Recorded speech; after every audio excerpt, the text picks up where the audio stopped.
Hey everybody, welcome to Around the Verse. I'm Ben Lesnick and I'm joined by... Sandy Gardner. And welcome home, Sandy. Thank you. You want to tell us a little bit about your secret mission? Well, it wouldn't be a secret then, would it?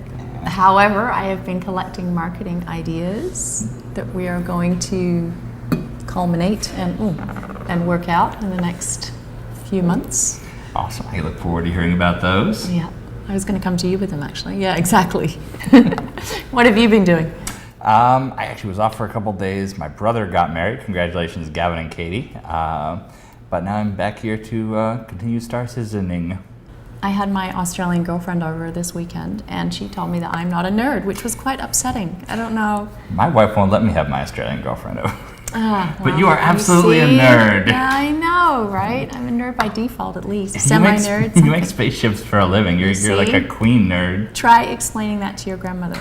Cockpit contest winner, who is it, Ben? Darkstar won our impromptu contest last week. He correctly identified the 4 cockpits, which were the mining robot, the Gladius, the F-8 Lightning, and the Retaliator. You actually had to think about that, didn't you? I did. Yeah. I can't tell, so this guy's good. Whether it's Alexis or Chelsea or somebody put an M50 in your account, so congratulations. Good work, Darkstar. But the big news is, of course, V.9. And V.9 is not quite here. But we are working very hard to get it out. We're going to share with you exactly what our blockers are on the website, and hopefully it'll be patching to you very soon. And now it's time for news from Around the Verse.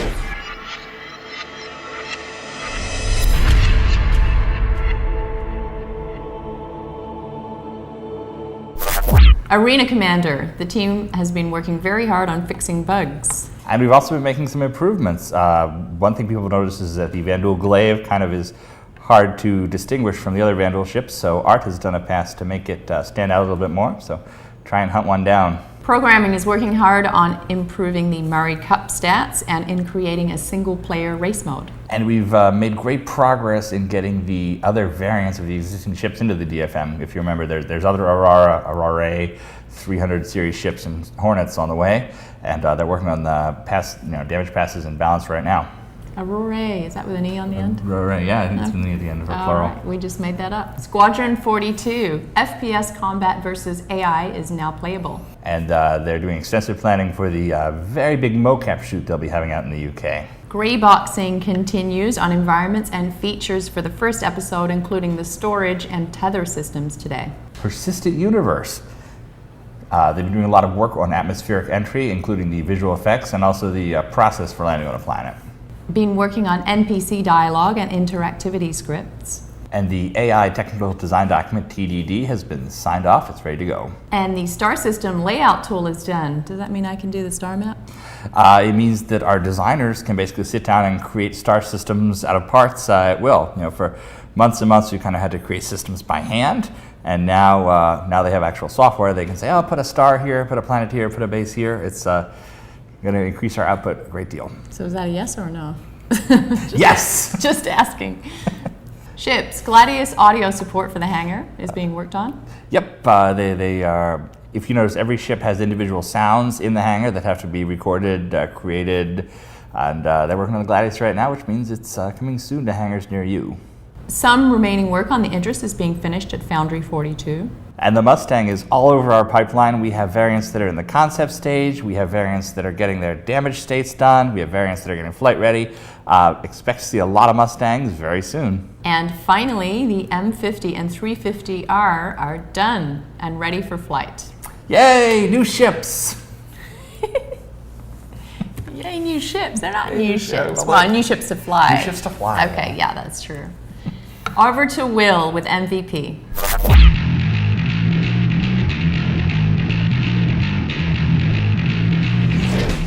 Hey everybody, I'm lead moderator Will, here to bring you this week's MVP. But first, I'd like to say thanks to Renegade Shank for these sweet bacon socks and this awesome Operation Pitchfork medal. So let's get to it. This week's MVP is Mr. Combustible for his amazing 3D printed Freelancer. It's pretty cool. He shows the different steps as he created it, and you can actually see the inside of the Freelancer.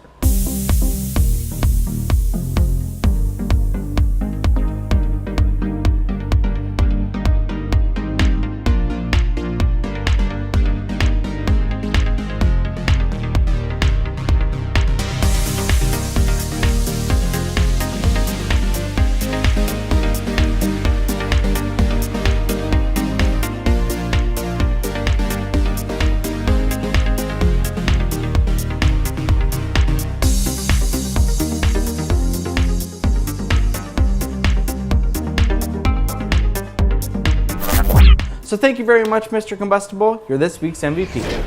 Thanks, William.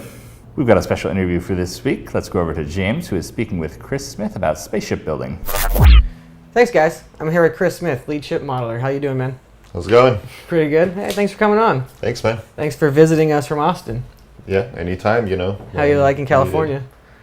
Well, it's good. I'm sort of used to this place here. I've been here quite a bit over the last year, and it's always good to see the team, and work, with some of the guys, see some new faces. It's always good. How's the weather? Weather is fabulous because, anything that's, less than 102, it isn't awesome right now. Sounds It's always rough. going to be a good thing for me. All right, man. You want to get us some questions? Sure. All right, first question is from Orion James. What personal aesthetic design biases do you find it hardest to avoid when they come into conflict with the predefined look and feel of a manufacturer? Can you give an example of when this happened and what the result was? It's a long question. It is. They tend... Our fans are awesome, but they tend to write some pretty long questions. They want to get as much as they can. I would say that, my personal aesthetic usually comes into play in almost anything I do. Be it like I work off concept and there is a certain look already there, but as a sort of, as a modeler, it is also your job to kind of, put a little bit of yourself into everything. There hasn't been really any huge conflicts with any of the ships that I've made so far. The 300i and the concept had really angular sort of faceted look to it.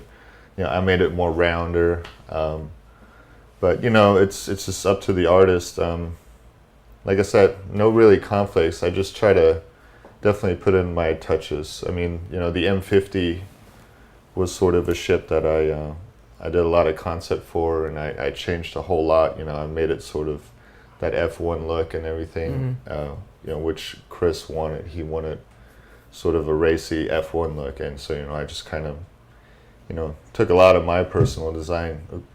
Sorry. Took a lot of my personal design, standards, and I love cars and racing cars, and that kind of stuff always sneaks its way into my ship design, I think. Second question comes from First Verse Problems. If you could design a ship that hasn't been thought of yet, or a variant of one of those, what would it be and why? A ship that hasn't been thought of yet. I have not thought of that one yet. I think he means a ship that hasn't been brought up yet. I'll give him the benefit of the doubt. Yeah, one that hasn't been thought of yet. I haven't even had time to really think of crazy other ship designs. I've been really busy just getting the ships that we have online and the variant of those. But I really like doing the racing ships. Again, I'm a car fanatic, I love that stuff. So it's just I'm really liking our racing series, and we're doing a little Mustang racing series variants, and so I'm kind of excited about those. We should just do a little racing version of all the ships, I think. You want a Connie racer? Yeah, dude, totally. Just all stripped down, some decals on there, it'll be set. Some red flames, job. some flames, some Well, speed flames holes. if you want to do a hot rod thing. More like the M50 sort of, I just always think that Simpsons episode where he's hitting his hood with a pickaxe. He's like, "What's it for?" He's like, "Speed holes makes the car go faster." Exactly, cooling. Yeah. Next question comes from Amorphous Bob. How has the ship production pipeline evolved, and how has the workflow changed the way to tackle the ship design? That has evolved quite a bit. So the ship pipeline, over the last year and a half since we've been on it, it's come a long way. We sort of, last year when we were pushing ships out the door, it was, just kind of make them quickly and get them out there, to the fans. But now we've been putting in more and more process and more, as we go, we're figuring out, all the items that need to be brought onto the ships, all the customization, dimensions, and the fans too. They all have opinions and great ideas, on implementations on ships, and just the ships just get crazy complicated at this point. So the pipeline is greatly improved, and the process of making a ship it's made it easier. I've been able to sort of make a modeling guideline, for outsourced artists or new artists that come in, and that helps sort of standardize a certain way of the way we do ships here, which we're a little bit inconsistent on some of the ships, for some of the older ships that we've made and the first ships, but it's just going to get better and better, and the ships will just get better and better as we go. It's actually kind of quite a triumph as things got more complex through work you've done in others. You've made the pipeline process a little simpler, though.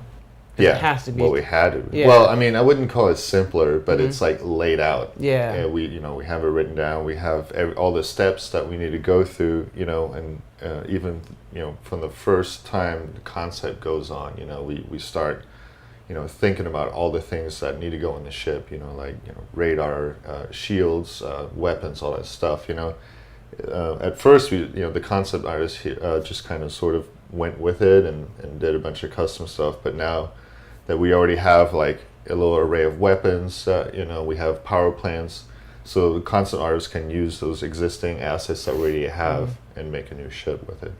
And so, well, I wouldn't say it's simpler, but it's definitely you can see it there, and it's easier to understand and actually execute. There's a process. Yeah. Cool. Next question comes from Hycharis Abraxian. Wow. Yeah. That is quite the If name. that's right, thank you. Tonebreaker.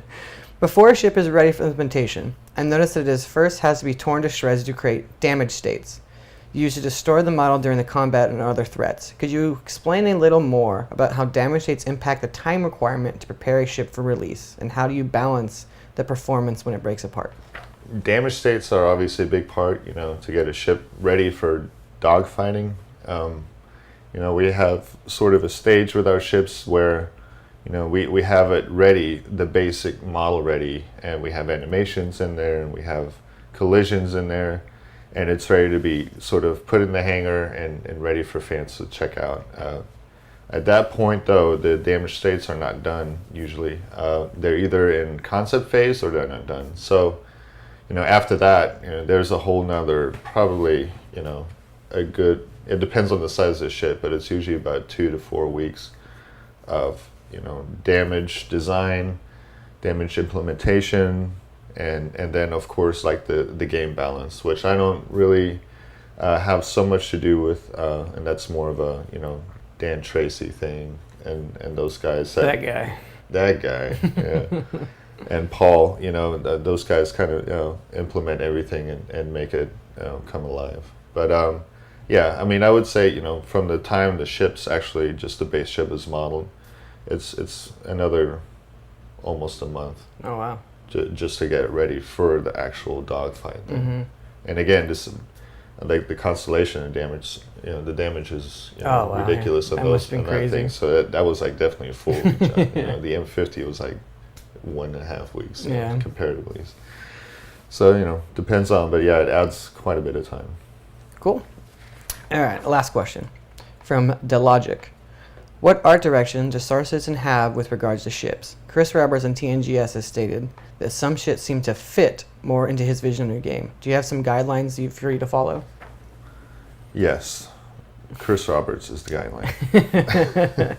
So basically whatever he says goes in, There's no really strict sort of style guide to our ships, except for, our manufacturing style guide, sort of. Each manufacturer has its sort of style, but as far as, we actually have quite a diverse range of ships, I think, from the look, to the functionality. I mean, the freelancer ship, is so much different than the M50 or the 300i. Or even like the Scout. Right. Yeah. I mean, those things, so I think, while there's no real sort of like guideline, you're like, oh, this is a Star Citizenship.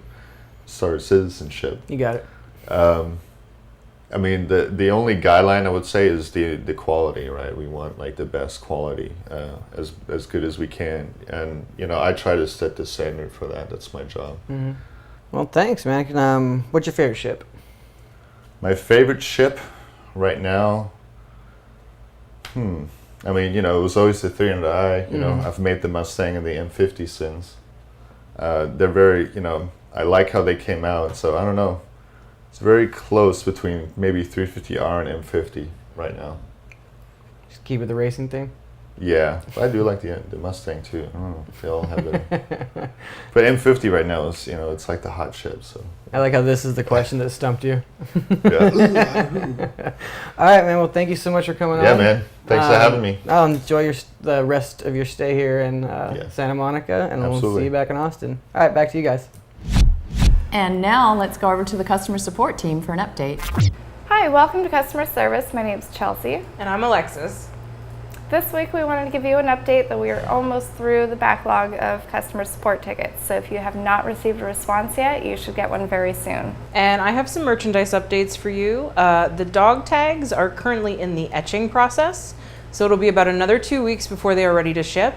And the Constellation models should hopefully be going out by the end of this week.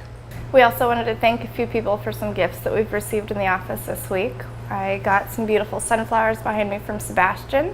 And from Witch Doctor, we got a whole box of See's candy for the customer service team. Thanks, y'all. Back to you guys. Thanks, ladies. And here we have our special guest. Chris Roberts, I don't know, what am I going to say? Chris Roberts. Okay, Yes. Hello everyone. So first time behind the desk here on Around the Verse. So very nice to be behind the desk. And so I'm apparently meant to talk about CitizenCon, which we're going to do on October 10th of this year. This time in Los Angeles. Last year we did it in Austin, Texas, where we sort of went over what we had achieved in the year and some of the things we were planning to, and we previewed the Hornet commercial at the very end of it, or at least a sort of in-progress version of it. So this year we're going to do CitizenCon in Los Angeles, and we're renting out the Avalon Theater, and we're going to live stream it to all the backers, and we'll do a probably much more involved year in review, because obviously there's been a lot more people working on the project and we've had a lot more progress. Hoping to show a couple of live demos beyond what we obviously more than we did back in Austin last year, and have a lot of fun. So we're going to have a very small amount of actual backers available tickets to come join us. So we're going to have a sale of 300 tickets, one block of 100 at 9 a.m. Pacific time, another block at 6 p.m. Pacific time, and another block at 1 a.m. Pacific time. So hopefully everyone in the various time zones will get a chance, although you know, it is a fairly small amount, so don't get too angry if they all sell out, but you'll be able to see it all live streamed, and we promise this live stream is going to have a much better data up bandwidth than we had in Germany, so hopefully we'll have a more uninterrupted signal for you guys. And now apparently I'm meant to introduce Bug Smashers, which is always the incomparable Mark Aben and his bug smashing ability, which is actually very good. So take it away, Mark. I'm ready.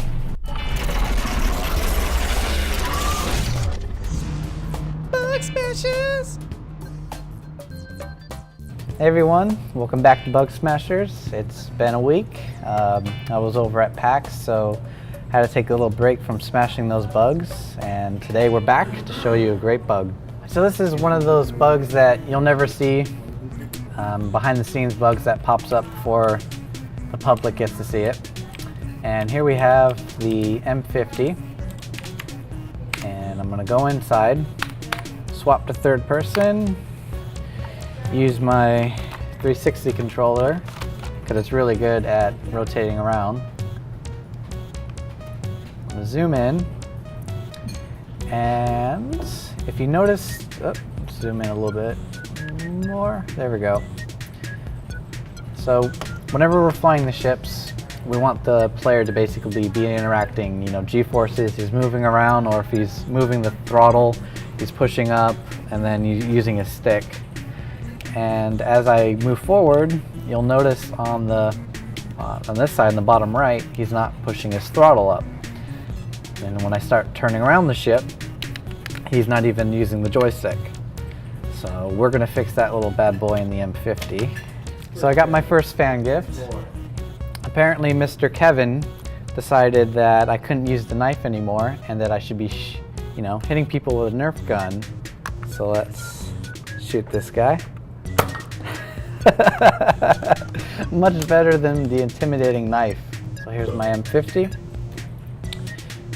And this is our little seat, and it describes all the actions that the player will do inside the seat. So when you sit down, you could shoot guns, and in this case, you could control these two bones, which control the throttle and the joystick based on inputs. In this case, the joystick pivot will be based on how you're pitching and yawing, and the throttle will be based on pitching and yawing, which we don't want. So let's change that to power, probably negative, and we'll bump up to the degrees. All right, and let's see. Now, in order to move these actual shapes, they also have to be parts, vehicle parts. Let's see if they're defined. Oh no, no vehicle parts. Well, I guess we gotta make them vehicle parts. And lucky for us, good old Calyx gave me the hierarchy for the bones so we could set up the vehicle parts correctly. So as you can see here, the throttle is part of the cockpit dashboard, which is part of the cockpit interior. So let's look for those parts inside here.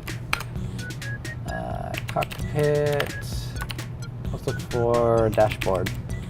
Oh no, no dashboard. All right, let's go to the interior. We have an interior. All right, since these are basically bones that are going to move, we are going to create a new part.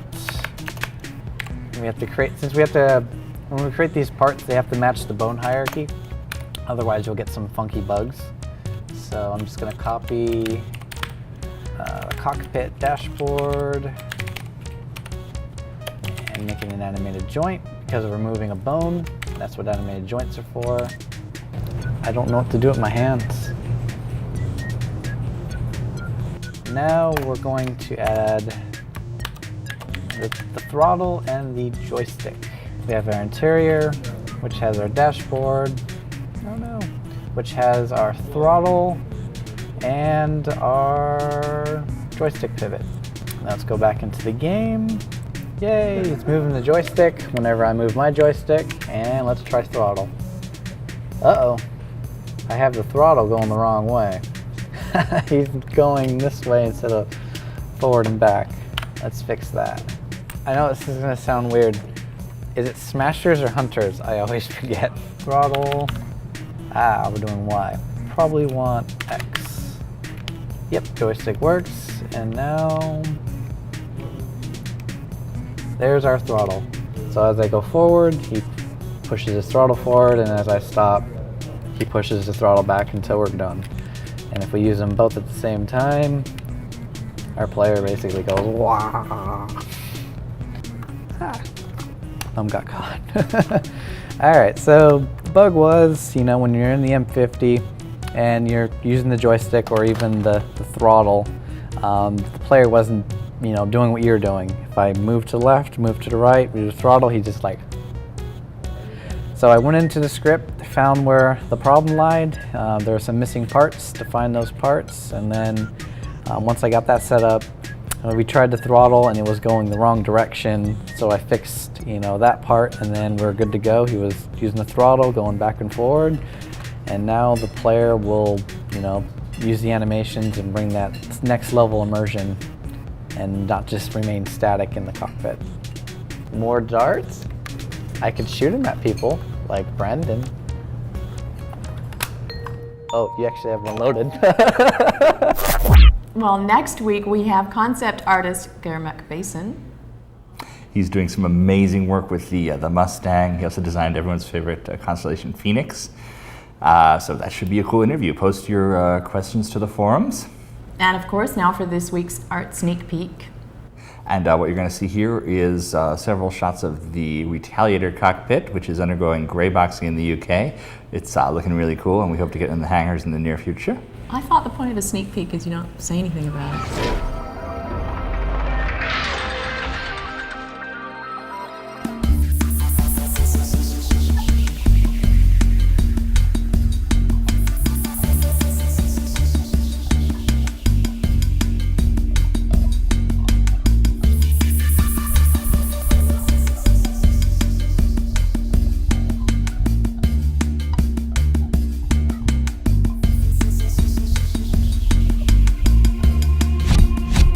All right, guys. We will see you next week. Waves. Waves. There was a hugs. Hugs. We'll do the. Yeah. Goodbye. Strange. You're around the verse. Around the verse.